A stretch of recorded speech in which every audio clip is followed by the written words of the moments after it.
30 hours in, I learned so much about Rune Factory Guardians of Azuma. So let me help you get started. I'm gonna be streaming the game on Nintendo Switch 2 on June 6th, so make sure you squish the like and subscribe buttons so you don't miss out. And of course, thank you so much to Marvelous for providing me with a game code. Let's begin with the simplest one on this list. Don't pass by these boxes without smashing them. You're gonna find some goodies inside. When you start the game, you're gonna come across these frog statues that have lots of recipes in them. You're also going to meet this kid who tells you to come by when you find a few of them. So once you have found a few of them, you can go back to the spring village. You're going to find him over here next to the notice board, and he's going to give you plenty of recipes in return. Speaking of these recipes, don't forget to always prep some cooked meals to take with you, especially if you know that you're going to some dungeons or you suspect that there's going to be a boss fight coming ahead. These recipes give you plenty of buffs as well as HP and RP. You can use some of the food for yourself, or you can give it to a party member if they are losing lots of health. Of course, you can also use your sacred drum to help them out, but that comes with the cost of the RP, which you might be short on at that moment. And to extend another tip for this, don't sell all of your crops. It can be tempting, especially when Wooby keeps telling you that you're not making enough revenue at the start. Just keep a few of each crop so you can use them for some of these recipes.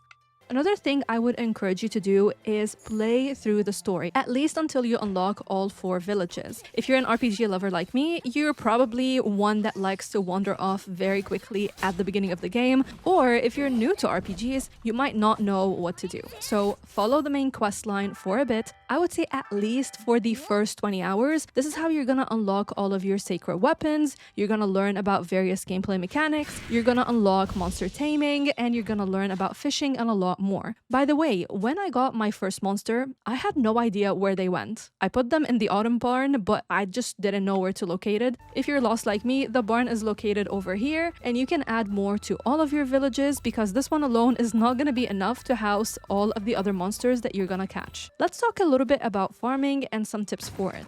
When you first start, you don't have to go to every single plot field to plant, water, or harvest your crops. You can use the terratiller, then go to this bird's view mode, and you can do everything from this mode instead. You can simply press A on your Xbox controller or whatever equivalent is to whatever you're using, and then use the D-pad to quickly place down seeds, water, and even harvest your crops. With that in mind, this is fast, but you also might want to level up your seed quality, and to do that, you're gonna have to harvest these crops with your sacred flame by using your sacred sword, and you're gonna get a higher quality seed. You should also remember to use your sacred drum to make the crops grow faster. This is gonna help you a lot, especially in the beginning, and as I said, you're gonna be also focusing on the story, so you might forget. Just remember to come by to the village, especially when you're just dealing with one in the beginning, and if you feel like the villagers are taking too long to have things ready for you, a quick sacred drum dance is gonna help you a lot, but again, remember that it's gonna come at the cost of some RP.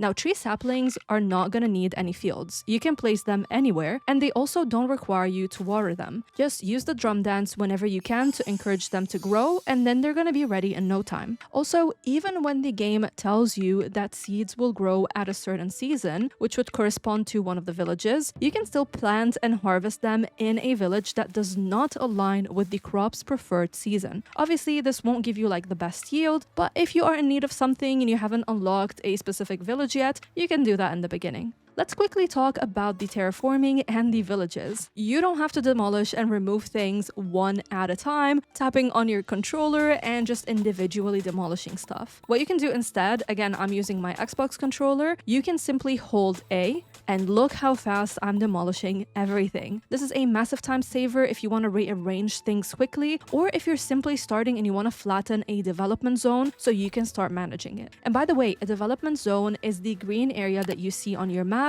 in each village, and this designates where you can place buildings, decor, and farms. When you start, you might think that each village has a very small set area or maybe a couple of small areas and that's it. And it's so funny, about 20 hours in, I did not notice that by ranking up my villages, I was actually able to get more development zones to expand. So I would see that I can now place like 100 decorations, and I'm like, I'm so confused. Where the heck am I supposed to place all of them, or even all the buildings? And yeah, the game actually assigns these areas for you, and you can see them on your map. If you see a village having a type of blight in a certain development area and you have no idea how to get rid of it, that means that it requires one of the sacred weapons that you haven't unlocked yet. And remember the tip I gave you about continuing the story in the beginning? This is how you're gonna unlock various terraforming options, including placing waterways, rice paddies, hills, and more. Now, in these villages, always make sure to hire villagers to do the right job. Some are naturally good at doing specific things, like harvesting crops or chopping wood. As for the stores, some of them will require a specific villager with a specific trait, like the blacksmith can only be run by someone who has this trait. Others can be run by anyone. With the villagers, you can send them away if you don't want them anymore. Some of them are slackers, they have really bad traits, and once you have a lot of them coming to your villages, you will feel a little bit more at ease sending the bad ones away. You can also move villagers between villages, and I highly recommend you check in on them whenever you can, just to make sure that everything is in order.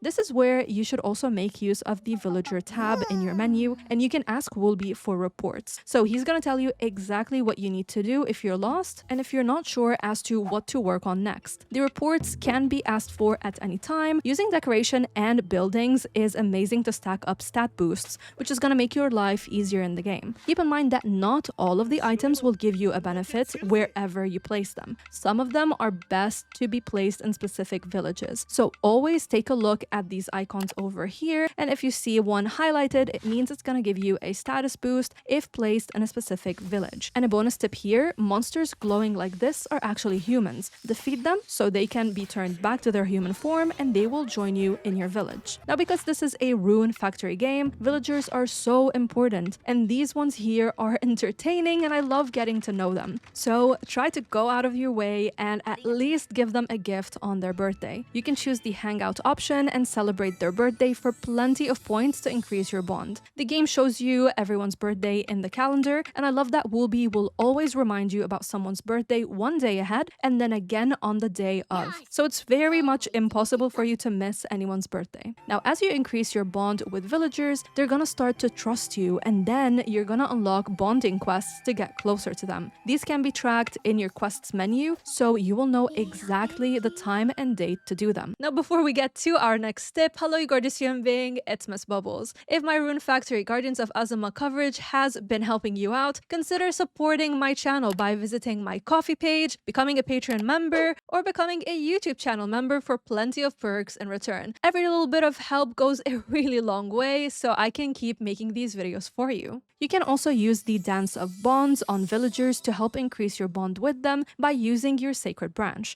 So if you're in a rush and you really just don't have time for a long conversation, all you want to do is say hi, because especially like some of the hangouts will take up time, you can simply just use the dance, but remember it's gonna cost you a bit of RP. Once you become friends with someone, so around bond level 3, they will be able to give you gifts on your birthday, and also some of them will be waiting for you on your way out from the bathhouse. By the way, you can open up further bonding activities with your friends by using the skill tree and looking at this social activities tab. So you can sometimes meet them when they're eating dinner, or you can share a parasol, etc. So just take a look around and unlock a few of them. Let's also talk a bit about adventuring outside of the villages. These tips are especially helpful if you're new to RPGs and Rune Factory in general. Make a habit to save anytime you're out and about. You can see these dragon shrines on your map that you can activate. Make sure to save after you activate them. And let's say, now you've activated all of them, take that as a chance to still save. This game's monsters do not scale with you. That means you can be level 1, you can venture off and see a monster level 20, which is gonna send your ass off to oblivion. So here's a saying I made: to be safe, just save.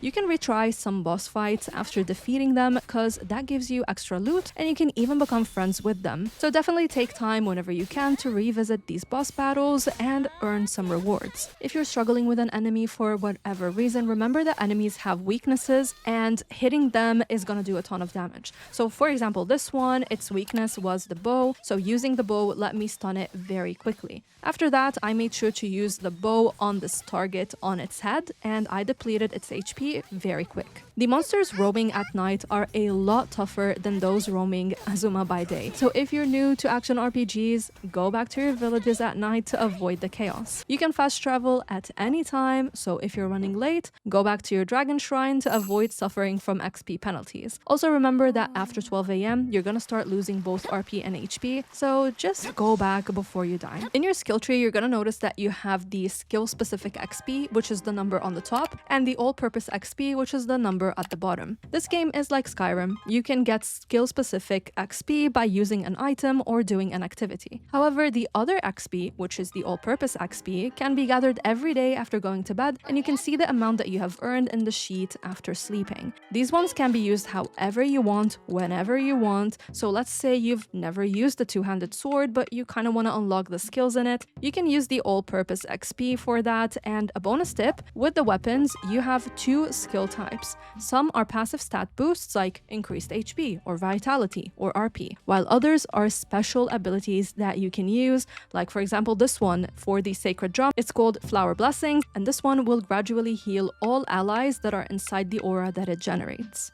Interact with everything that you can. There is so much to do here, from shrines to hidden rooms and dungeons, as well as these holes that you can feed with onigiri, which will give you prizes. You've got these frog statues, which are going to give you plenty of recipes. You also have these bow targets here that will give you rewards and more. Traverse and search upwards. So this game is not just about the horizontal, it's also about the vertical. Nooks and crannies are found everywhere, not just on the ground. So remember that you can climb things, you can use your parasol. These dark circles represent places where there is blight, like trees or vines, so make sure to clear them off.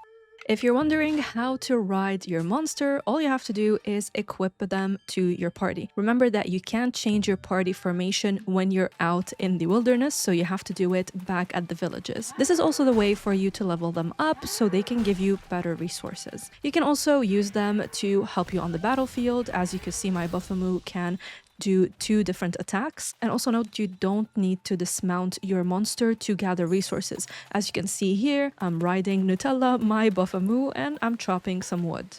I saved the best one for last. This is an early game spoiler, so unless you're like 5 to 10 hours in, just don't watch it. If you're still here, then you're probably interested in this one, so let me tell you about it. While you can use Wooby to go from village to village, because he's a dragon, I only realized after 30 hours that I can actually also use Wooby to go to these different floating islands, and these have plenty of monsters to tame, boss battles to defeat, rock statues and shrines to get rewards from. I thought I can only use him to get to a new village, and because the To the Skies tab was always looking empty, I assumed, yeah, that was Wooby's only purpose. Well, I was wrong, that was a mistake, and there's actually a lot for you to find here. Watch this video next for my full breakdown of my experience playing Rune Factory Guardians of Azuma. Thank you to my YouTube and Patreon bubblies who make videos like this possible, and a shout out goes to the Game Dimension, Jake Logan, Will, and Stella for going the extra mile. Until next time,